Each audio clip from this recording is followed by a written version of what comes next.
Assalatu wassalamu alayka ya Rasulallah. Assalatu wassalamu alayka ya Habiballah.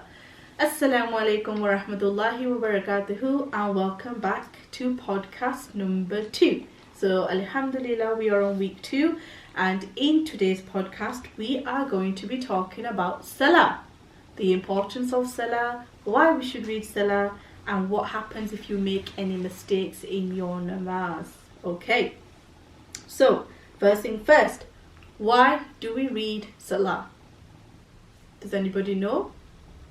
This is a command of Allah subhanahu wa ta'ala. Not only is it a command, not only does Allah subhanahu wa ta'ala remind us, the believers in the Quran, read Salah and pay your zakat. Not only does it constantly say in the Quran, pray Salah, pay zakat, pray Salah, pay zakat. They both come together hand in hand. They are one of your 5 pillars of Islam. So zakat is one of them and Salah is one of them. But the most important thing is that it was a gift from Allah subhanahu wa ta'ala to us, the ummah. Alhamdulillah, Allah subhanahu wa ta'ala gifted Salah to Hazur Pak sallallahu alayhi wa sallam on the night of Miraj, when he went up to Miraj after he'd passed Sidratul Muntaha, the highest of places, and he was speaking to Allah subhanahu wa ta'ala. Allah subhanahu wa ta'ala gifted him Salah. Punishment of missing your Salah. For one Salah that has been missed, there's 80 years in hell. 80 years in hell for one Salah. And we have 5 a day, like I've just said, Fajr, Zohar, Asr, Maghrib and Isha. So if we times 80 by 5 for not reading any of our Salahs in a day, then we will be spending 400 years in hell. Surah Maryam talks about where those people will be. Astaghfirullah, those people that don't read their Salah. And it's mentioned in Surah Maryam that there's a place called Gai, and that is the lowest part in hell, the hottest part in hell, where the disbelievers will be. Those people that don't pray their Salah will be joining them. So don't say you didn't know, don't say shaitan overtook you, don't say laziness overtook you, don't say your children overtook you, the cooking for your husband or your wife overtook you, because any excuse that you make, that individual, those people will be as a witness. So not only will you be going to hell, you'll be taking that person who you used as an excuse for not praying your Salah. So if you love your children, you love your husband and wife daily, then don't use them as an excuse. When the adhan goes, almost immediately pray your Salah first and then do everything else afterwards. Okay? In Surah Hud, Allah subhanahu wa ta'ala has said in ayah number 114, establish prayer at the 2 ends of the day and at the approach of the night. Indeed, good deeds do away with misdeeds. That is a reminder for those who remember.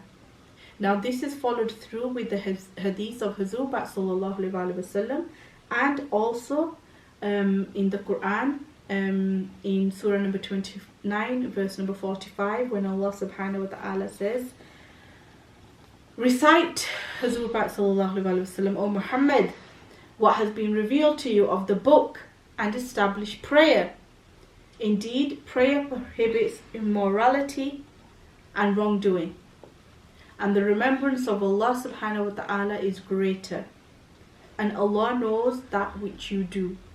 So if we look at both of these surahs in hand, then we know that Allah subhanahu wa ta'ala is guiding us, warning us that if we were to pray our Salah, we would be staying away from the bad deeds. Now this is something that we need to ponder upon. If you are a constant 5 times Allah subhanahu wa ta'ala fearing person who prays their Salah 5 times a day, would you be doing any bad acts? Would you be gossiping about someone? Would you be listening to music? Would you be conducting any haram acts? Would you be lying? You wouldn't, because your ears would not want to hear. Your mouth would not want to speak, because you are constantly 5 times a day in remembrance of Allah subhanahu wa ta'ala. When you're in so much love with Allah subhanahu wa ta'ala, He becomes your hands, your ears, your sight. He guides you, He protects you. Then how can you be from one of those who are of the wrongdoers? So alhamdulillah, please from today make that intention to read your 5 times a day, and do not let shaitan take you astray, because he has promised Allah subhanahu wa ta'ala in the Quran that he will be standing on the right, on the left, behind, from the front, to take those people away who are on the path of Allah subhanahu wa ta'ala. So I always say, if you are on the path of Allah subhanahu wa ta'ala, shaitan's working overtime on you, because he's going to try and attack you even harder. You just need to be mindful to hear and be conscious of the whispers that he is saying, and just tell him to do one. Alhamdulillah, and seek protection from Allah subhanahu wa ta'ala alone.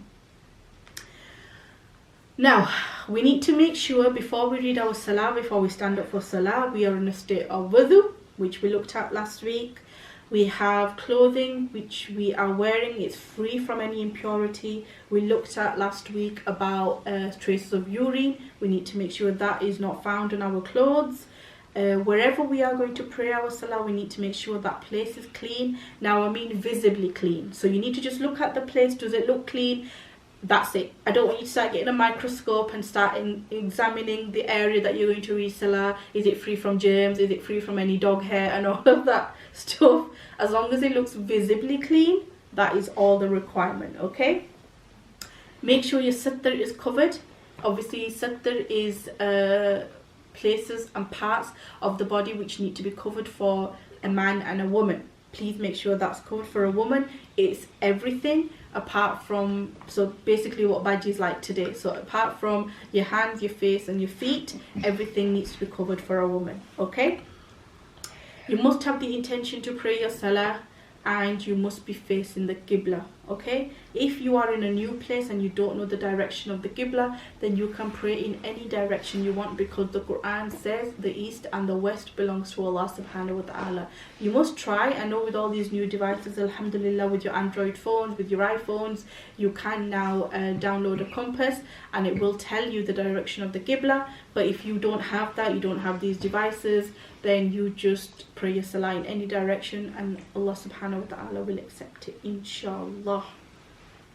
Please make sure you're not wearing any t-shirts which have faces with eyes on them, because you need to be making sure that obviously you're in a state of purity and you're clean, and you just, because the purpose of salah is talking to Allah subhanahu wa ta'ala, so you need to be devoid from everything, away from all the distractions, away from all the things of the dunya, and you'll find when you stand up for salah, you're thinking about everything else, everything but the salah that you're concentrating on, okay? So try and read A'udhu Billahi Minash Shaitanir Rajeem, Bismillahir Rahmanir Rahim before you read your salah, because in that way you are seeking protection from Allah subhanahu wa ta'ala from shaitan, and he is going to obviously try and attack you whilst you're on the path of Allah. Okay, so what are the makruhat of salah? We looked at last week what the word makruh means. Makruh means things which are disliked by Allah subhanahu wa ta'ala, okay? So please remember, it's makruh, it's disliked. It's not something that makes your salah avoid. It doesn't reject your salah, okay? Be very, very mindful of that. So please try not do this. But if this happens, don't be then fearful, oh, has my namaz been accepted or not? Because inshallah, Allahu alam, Allah is the one who is the one to accept your salah. And the fear really and the consciousness comes from shaitan, where he makes you doubt whether Allah subhanahu wa ta'ala will accept your salah or not, okay? So please don't let shaitan get into your mind and get you into that depressive state, because Allah subhanahu wa ta'ala tells us over and over and over and over and over and over again that his mercy prevails over his wrath. His mercy is more merciful than his anger. So alhamdulillah, he loves to forgive. He just ask him for forgiveness, just seek repentance. If you feel you've made a mistake, ask him. Nobody else can give you anything, okay? So please always be Allah conscious, is what I like to say to the students. Be Allah subhanahu wa ta'ala conscious, and that way you'll never step a foot wrong, okay? So the makruhat of salah is fidgeting with your clothing. If you're stood in salah, what have I just said? You are talking to Allah subhanahu wa ta'ala. But if you're constantly fidgeting with your clothes, or you have any hanging garments, you've got like a shawl around you and you're constantly just sorting it out, are you really focusing on your Surah Fatiha? Are you really focusing on your Surah Ikhlas? Or are you rather just focusing on something just dripping off your shoulders? Okay, this is why it's makruh. So don't do that. If you have a shawl on, or if you have anything on your shoulders, loose clothing, just take it off and put it on the chair so it's away, out of sight, out of mind. That's the way I like to see it. Also, it's makruh to pray in when you are in desperate need of the toilet, because naturally, if you're just like going to be hopping around loosely because you need to go to the toilet, you're not naturally going to be focusing on your Surah Fatiha or your Surah Ikhlas or any of your salah in that manner. Okay, now a lot of boys and a lot of men don't know this, my brothers don't know this, but praying without a hat, so a mosque hat, if boys read salah without a mosque hat, is actually makruh. A lot of boys don't know that, so maybe that's the fun fact of today's video. So if you have a dad, a brother, an uncle, anybody, students who are watching this that prays their salah without a mosque hat, maybe remind them that wear your mosque hat, because it's makruh to pray salah without a mosque hat. But remember what Baji said, praying without a mosque hat, it's makruh action. It doesn't render your salah void, it doesn't reject your salah. If you're in a position and you can't find a mosque hat, then alhamdulillah, pray in the way you are, that's absolutely fine. But it's preferred, it's much better if you can put a mosque hat on your head. Okay, now a lot of people will also just, because the way you should be praying your salah, you should be focusing at the place of prostration, at the place where you would be doing sujood. You look down and you focus on that point, and that will hopefully help you focus in your salah. But a lot of people just keep their head there, but then they just move their eyes. So that is also makruh. Okay, that is also something that you're not allowed to do.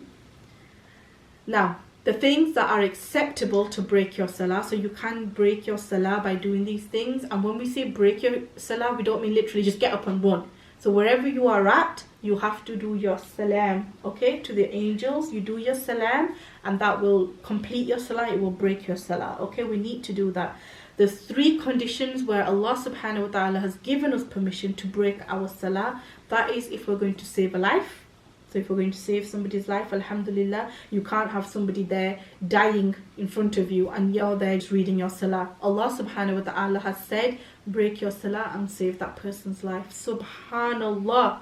Isn't Allah subhanahu wa ta'ala merciful, beautiful? Alhamdulillah, alhamdulillah. The second reason is if you're going to prevent injury to others. So if people are fighting or arguing and you can see that they're going to get into a kerfuffle and they're going to injure each other, then you can break your salah to prevent injury to others. Okay, and the third thing is to protect your money from being stolen. So if you have, Allah not good, if somebody breaking into your house whilst you're praying your salah and they're just like robbing all your gold and your money and taking everything away and you're just praying your salah, Allah subhanahu wa ta'ala says you can break your salah to protect your property from being stolen. So now let's look at the makruh times of salah. What did we say makruh means? Disliked. Alhamdulillah, it means disliked. Okay, so these are the times where it's disliked by Allah subhanahu wa ta'ala to offer your prayer. But like I said, if you are in a position where you have no other means, last week we were looking at if you've just come in from work and you need to do your faraid wudu. So let's take for example one of the makruh times of salah is during sunset. You should not be offering prayer 20 minutes before Maghrib. But if you're in a position where you've just come back in from work and you need to offer your Asr prayer before Maghrib starts, but you're in that 20-minute window, then you just have to offer your prayer. You'd rather do that than let your Asr go qada. Okay, so hopefully that's made sense. But there's 3 times where it's makruh for you to offer your salah. At sunrise, and this is 20 minutes as soon as the Fajr prayer has finished. At midday, and this is when the sun reaches its highest point for 10 minutes. And the last point is what we've just looked at the start, is during sunset. So 20 minutes before Maghrib takes place, you shouldn't be offering any salah. But like I said, if you're running late for Asr, you'd rather perform Asr as opposed to reading Asr Qadha afterwards, okay? Because Allah subhanahu wa ta'ala says, pray your salah on time. Establish prayer at the prescribed times, okay? So, we've looked at that. Now let's look at what we call Sajda Sahv. Now this may be a new term for some of you and you may not have ever come across this before, but this is something that you perform in your salah if you have made any mistakes whilst performing your salah.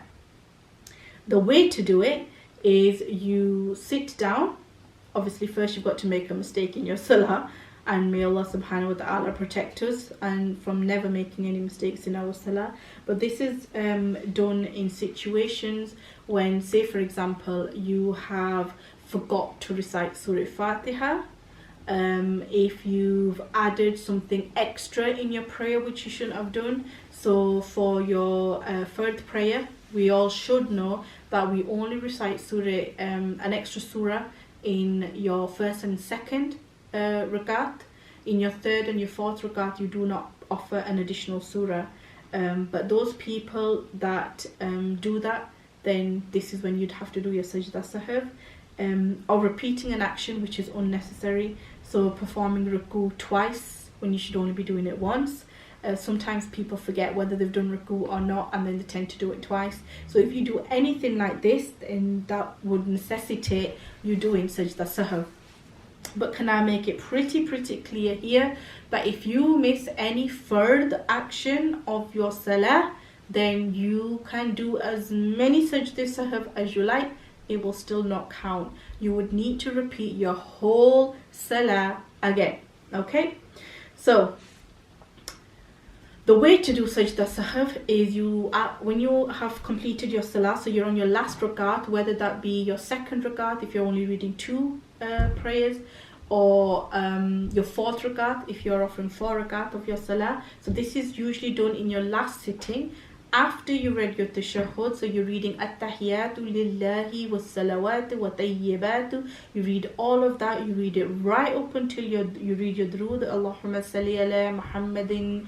You read that. You read your Rabbi Ja'alni. You read everything. When you are at that position of doing salam, you only offer salam to your right. Assalamu alaikum wa rahmatullah. You only offer it to your right, okay? You offer it once to your right, and then you face forward and remain in your sitting position, and you do your takbir tahrima, so your Allahu Akbar again.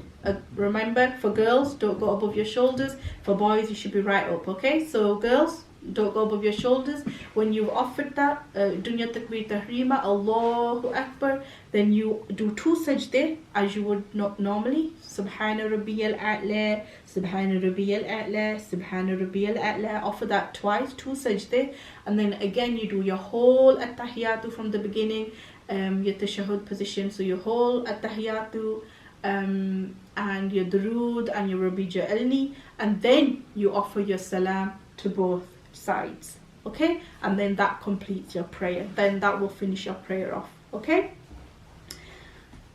Now you only offer 1 sajda sahv for regardless of how many mistakes you've made. A common question which I get asked is what happens if we're reading our Isha Salah and we've read our 3 witr wrong? Do we have to repeat the whole Isha Salah, or we only do the sajda sahv for the 3 witr? And the answer is you only do your sajda sahv for that rakat of salah that you're reading at the moment. Because remember what I said, you have to do your sajda sahv within that salah. So you can't be offering that sajda sahv for the 3 witr for the whole of the Isha prayer that you've read. No, you would only offer it for the 3 witr. But if you've made a mistake, say for example in your 4 sunnah, your 4 fard, your 2 sunnah, your 2 nafil for your Isha prayer that's come before the 3 witr, then you'd have to offer the sajda sahab within that prayer. Okay, I hope that's making sense. And like I say, regardless of how many mistakes you've made in that one prayer, so if you made like 3 or 4 mistakes for your 3 witr, you'd still only offer one sajda sahab towards the end of your, once you're doing your 3rd rakat. Are we clear? Hoping we are. So if we count how many rakat we have in a day, we only have to do 4 for fajr, 12 for zohar, 8 for asr, 7 for maghrib, and 17 for isha. These are the total cumulative rakat for salah that we have to offer in a day. If we count all of those up, it only equals 48. So if we were to use the golden rule of thumb of you spending at least a minute per rakat, then that would mean it's 48 minutes of your day to pray salah. So we need to make sure that we do not miss any of our salah, okay? Because if we are, then Hazrat Sallallahu Alaihi Wasallam says it's the difference between a believer and a disbeliever, because you cannot proclaim to be a Muslim and then not pray your salah, okay? So how many other religions do you know that offer salah 5 times a day? So as Muslims, it's a gift. We need to make sure we're doing it. The final thing I'm going to say, and then that's going to be our topic for this week over, is Qasr Salah. Qasr Salah is that Salah you read when you are on a journey. Qada Salah is obviously what you read afterwards if you've missed a prayer. Qada is where you only pray the first bit of your salah if you've missed it. So like I said previously, if you don't have the facility to pray at school or at work, try and read it if you can somewhere, slot it in your lunch hour or anything that you can do. But if you have no means, then you can offer it qada, but then in that respect you only offer the fard prayers, okay? You don't read your sunnah or your nawafil, you only pray the fard. Unless you're reading your isha qaza, then you must still pray your 3 witr, because without your witr salah in your isha, your prayer is incomplete, okay? So the final point I want to talk about is qasr. Qasr is different from qada, which I know it can be a lot of confusing with the terminology, but qasr is when you are praying as a traveler. Alhamdulillah, alhamdulillah. Look at the mercy of Allah subhanahu wa ta'ala. He knows as a traveler we will get tired. He knows as a traveler we'll have other aspects to deal with. So alhamdulillah, He's so merciful. He's allowed us to half our fard salah, subhanallah. And He says, do not read your sunnah prayers, do not read your nawafil prayers, just half your fard. So if we have to read 4 fard for zohar, all we would pray is 2 fard for zohar. That's it. If we have to read 4 fard for asr, we'd only pray 2 fard for asr. That's it. If we have to read our maghrib full, you can't shorten your 3 fards for maghrib. What you're going to read 1.5 rakat. So you'd still pray your full rakat for maghrib. Just like for isha, for fajr, you'd still read your 2 rakat for fajr. You wouldn't read 1 rakat, okay? You wouldn't half that. You only half the ones that are 4. And for isha, you'd read 2 fards for isha, and then you have to read your 3 witr, like I said, because without your witr prayer, your isha salah is incomplete. This is what's mentioned in the Quran in Surah 4 verse number 101, where Allah subhanahu wa ta'ala says, when you go on a journey, there is no harm upon you if you shorten your salah. Subhanallah, subhanallah. In Hadith Nasai, it's mentioned that Allah subhanahu wa ta'ala has waived half of the prayer for the traveler. How can we not love Allah subhanahu wa ta'ala when He knows us, He loves us, He's given us all these abilities and these luxuries in this world, that we still remember Him, but we still continue on our journey that we need to do, okay? But the ruling for making sure that when you will be classed as a traveler, where you can do your praying as qasr, then it's when you visit a place that is 49 miles or more from your home. So from Huddersfield, if you were to travel to Manchester, then you need to make sure there's certain places in Manchester which it comes under the category of 49 miles. But if it doesn't come within the 49 miles, even if it's 47, even if it's 48 miles, you'd still have to read your salah in full. But if you are a traveler and you've gone over the 49 miles, then alhamdulillah, alhamdulillah, you can pray your fard rakat in half, okay? With the exception if you were to read it in a masajid. So if you read it in a masjid when you go to your place that you've gone to and the imam is reading full rakat, you're not going to say to him, hold the fort, I'm just going to pray my fard qasr because I'm a traveler. No, you still pray behind the imam and you follow him and you read the full fard, okay? Alhamdulillah, that is something that you do. So I hope that's answered a lot of your questions about salah, and hopefully you've all understood it. As always, if anyone does have any questions, leave them down below in the comment section, and inshallah I'll try and answer as many as I can. Up until next time, up until week 3, podcast 3, look after yourselves, keep spreading, keep learning, and please keep remembering me in your du'as. Look after yourself. Fi aman Allah. Allah Hafiz.